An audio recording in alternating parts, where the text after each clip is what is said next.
Well, hey everyone, welcome to our little fun time chatting about Soul Surf. Again, I'm here with the four guys that went with me to Purdue, or went with me from Purdue to Soul Surf this year. And so, yeah, if you guys don't mind introducing yourselves, kind of give your name, major, that kind of stuff, and we'll go from there. Okay, I'm Justin Morset. I'm a freshman here at Purdue, and I'm in aeronautical engineering technology. I'm Mitchell Ayers. I'm a sophomore at Purdue, and I'm studying biochemistry. I'm Andrew Winters. I'm also a sophomore at Purdue, and I'm studying biology and college education. I'm Mike. I'm a junior. I'm in nuclear engineering. Mike doesn't like to give his last name for security purposes. We understand. No, I'm just kidding. But I know that we've had some fun, and I know the 5 or 6 of us or whatever have chatted about Soul Surf quite a bit as we've driven however many hours it was between Florida and here.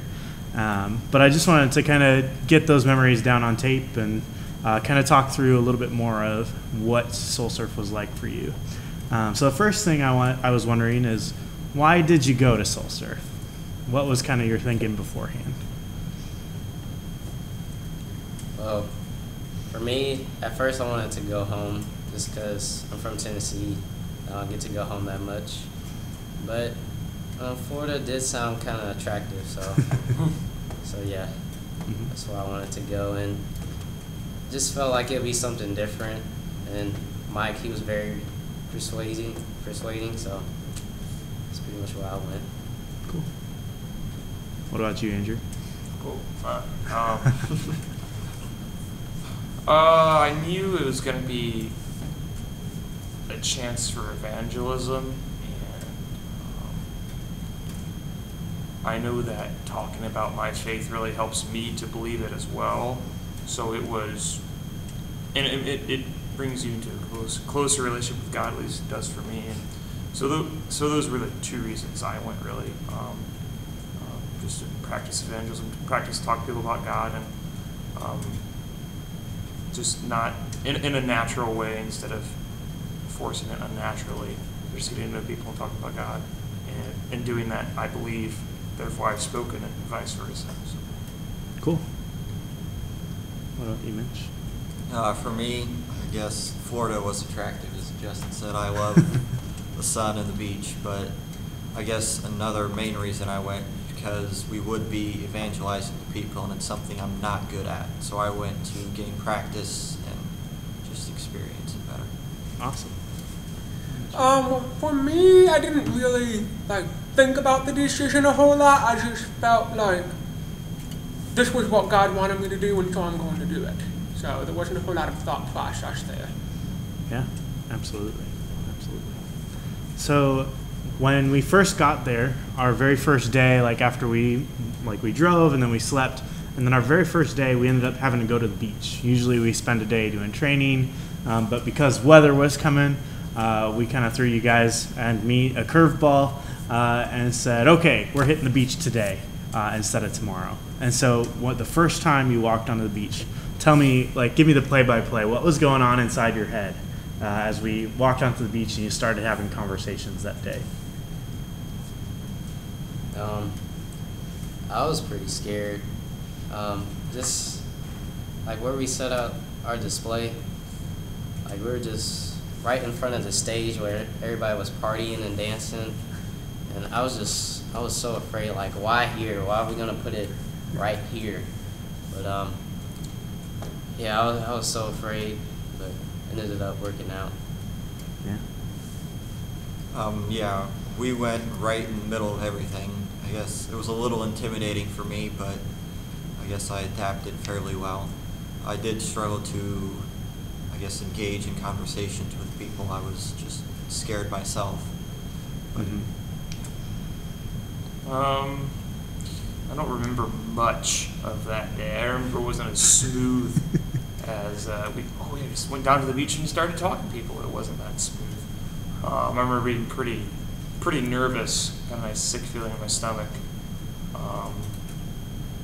But I also remember it wasn't as bad as I thought it might be. So. Do you remember what you said afterwards, Andrew? after like we were heading back to the hotel that day? That was the last day. No, the first day you said, "Man, I don't really like the beach. I can't connect with anyone." Oh, You know that's what I mean? right. That was the first day. That was the first day. And Jess and I were like, "Okay, well, we'll keep talking about it and we'll keep Yeah. trying." But, yeah, absolutely. For me, going out the first day was kind of a very much a culture shock experience because we got out there and I realized that I had no idea how to relate to people out there. That was something I hadn't learned how to do, and I couldn't figure it out myself. And so that first day was really difficult for me because I really had no idea what I was doing. Yeah, So absolutely. I do So, feel like the first day, going out the first day without training ended up being a good experience though. Because as opposed to training and then going out, we went out and then came back kind of knowing what what it was like out there. And so we were able to train knowing where that would fit in with the next time that we went out on the beach. yeah, so that brings me to my next question. So, like, what did you guys think of the training? Was there any training sessions that really stuck out to you? What did you find really helpful about the content, not just on the first day or the second day, but the whole time? One general aspect of the training that was very helpful was we learned how to share a lot of different things in short time frames, like how to use the bridge diagram for a 3-minute gospel presentation, or how to share our own personal story in 3 minutes, which really makes having these conversations a lot simpler, knowing how to actually share basic things with people. Mm-hmm. Others? There was one session about like relating to them. I found that pretty helpful. How to just when they tell their story, like just relate with them. And there's usually always something to relate with, like either y'all are from the same place or y'all been through like I don't know, same experience. There's always something, like in every person you have something. Yeah. to relate with. Especially in that situation, most of you are college students, so Yeah. you've got that going for you. Yeah. I think for me, I appreciated the encouragement that I got during those talks. Two things come to mind. I think it was James talked about how it isn't me personally who gets rejected, it's Jesus getting rejected, and that takes a lot of weight off my shoulders. And also along with that, going on the same path, is that success isn't defined by how many people we get to pray with, how many people convert, or even how many people we even talk to. It's did you do what Jesus asked you to do? Mm-hmm. And it's not my burden for people to get saved, but did I go out and did I talk to people? Was I there for that purpose? And through that, God can use me. Mm-hmm.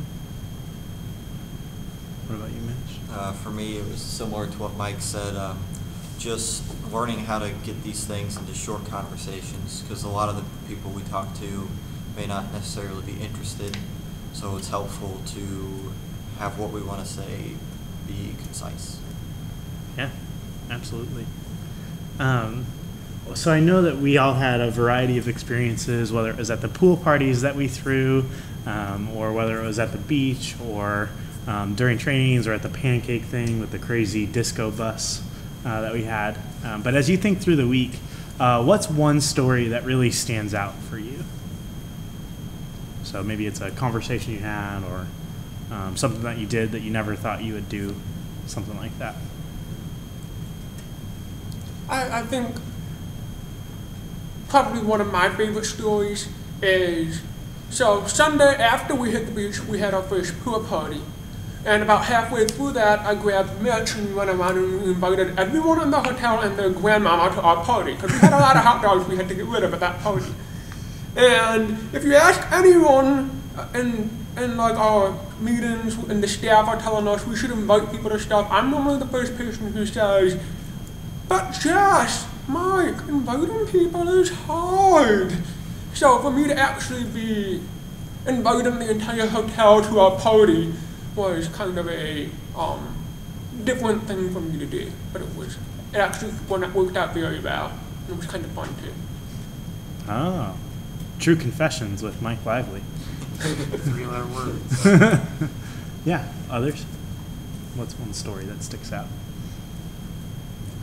For me, me and Andrew on the beach the last day saw some people getting ready to dig a beer pong table, so Andrew and I decided to jump in and help them. Mm-hmm. So after that, we helped them dig the whole thing, and then we actually got to play the first game. And then after the game, we were able to talk to one of the girls we played against, and that was just neat to be able to talk to her. That was, I guess, one of my best conversations I had. And then in the end, we prayed for her. Cool. Did you You guys lost the game, by the way. You guys used water, right? And so that's probably something that you never imagined. Probably both of you never imagined you'd be doing on a spring break trip. Is that true? Or Probably not. No. I don't know. I can see Andrew doing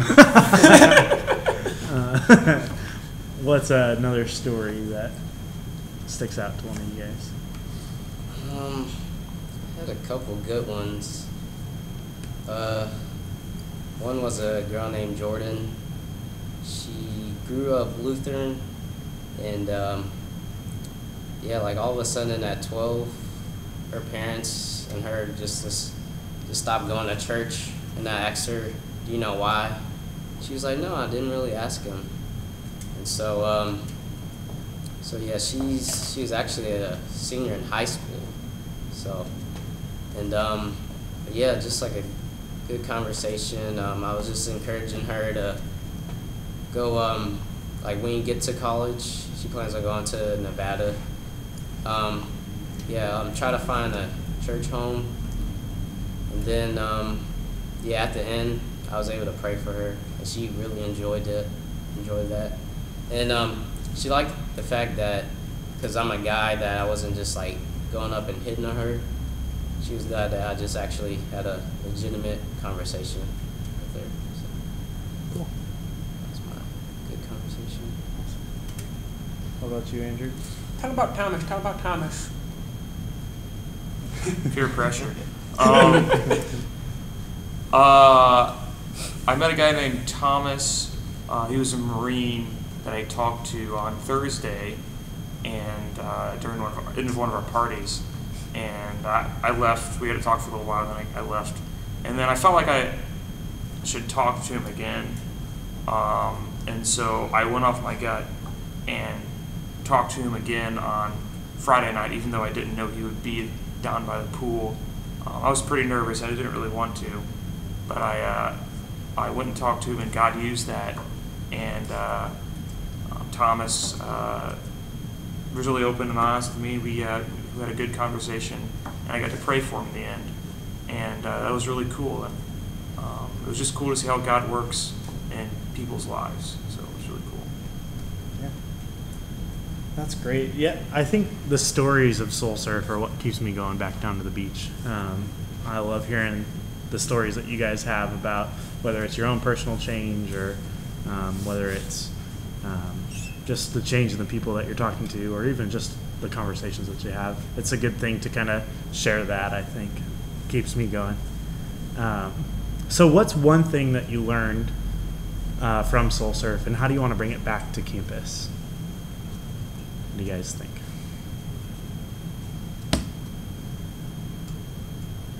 Well, I kind of said this, like last week, but proxy stations are, I think, is a great tool. So you should probably use that more often. Mm-hmm. Here at Purdue. Which ones did we use at Soul Surf? We we used the red cup proxy, and then if your faith was a hairstyle proxy. Cool. And you found those both helpful? Yes, I did. Cool. Others? Something you learned and how you want to bring it back? So one thing that we're actually in the process of doing today, but we learned at Joseph that Jesus likes a good party, because Jesus likes to gather people, he loves to invite people in, he loves to show hospitality to people and care for people, and parties are a great way to do that.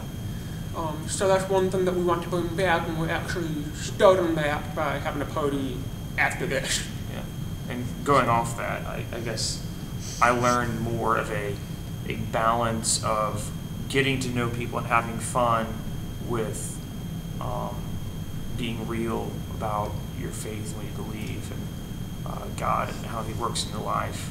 How the two go together rather than separately and awkwardly. They can go together really well. So that was really cool. And that's what we're going to bring back with like the party and getting to know people. We party because Jesus loves you! Maybe not quite like that, but... Remind me, what's the main attraction tonight? What's the big thing that you guys have been inviting people with? Pizza and root beer pong. Excellent. Good hospitality. Food, and there's people we know, so it's good. That's awesome. For me, I guess I just learned how to engage in conversations, how to start them. The proxy stations, like Justin, helped me a lot starting conversations, so I'd love to bring proxy stations here. We've had them before, so we'll continue to have them, or maybe even have them more often. Cool. Go ahead. Yeah, I think sort of the one thing that kind of overarches all of these is we learned more than anything, I think, about how much God cares for people and how much compassion Jesus has for people. And I think the number one most important thing to bring back to campus is to help other people in our chapter realize how much compassion God has for the people they interact with every day, and for them to also share that compassion. All right, one last question. So InterVarsity has a bunch of vision statements and purpose statements, but one of those things is we talk about students being transformed. And so I wondered, did you see yourself change, right? So we talked about at the beginning of the week, what was it like when you first stepped out on the beach and you saw that? What were you like at the end of the week? And how did you see yourself change during that time? I was Tanner.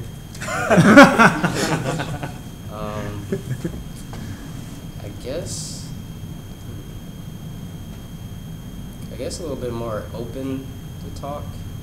'Cause usually I don't talk about myself that often, but yeah, I guess I was more open.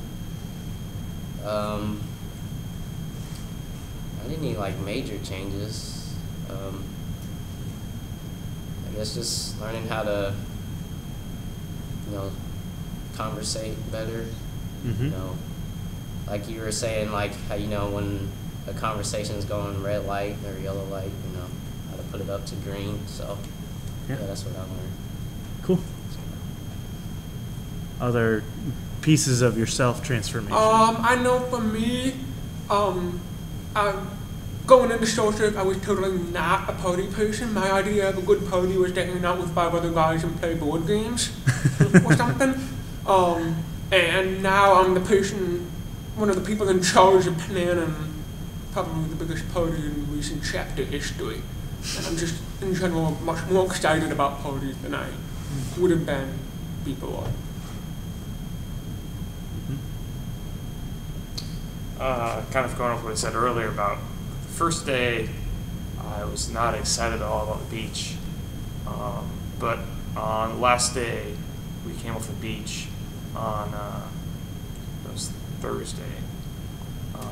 Felt a little disappointed we were leaving. Had a lot of fun talking to people, and it was really cool digging out the beer pong table and praying for that girl. So that was really cool. I guess for me, at the beginning of this trip, and I guess just in my life, I can be apathetic towards people. I just generally don't care sometimes. So over this trip, I've guess, develop compassion on people who are not in Christ. That's really cool. I don't know if you guys remember the numbers from Soul Surf, but it's actually a really cool week. So it was only the second year that we've done it, and I think we had like 50 people there or something like that. But out of that week, with the 50 people that we had there were over 813 spiritual conversations that you guys helped contribute to.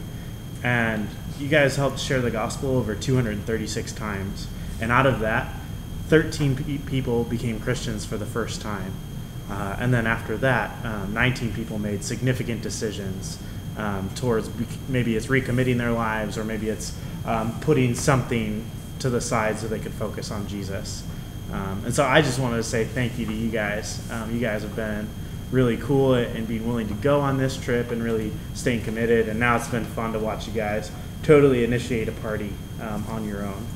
It's been cool to see how God is already starting to use you guys to transform the culture of the chapter.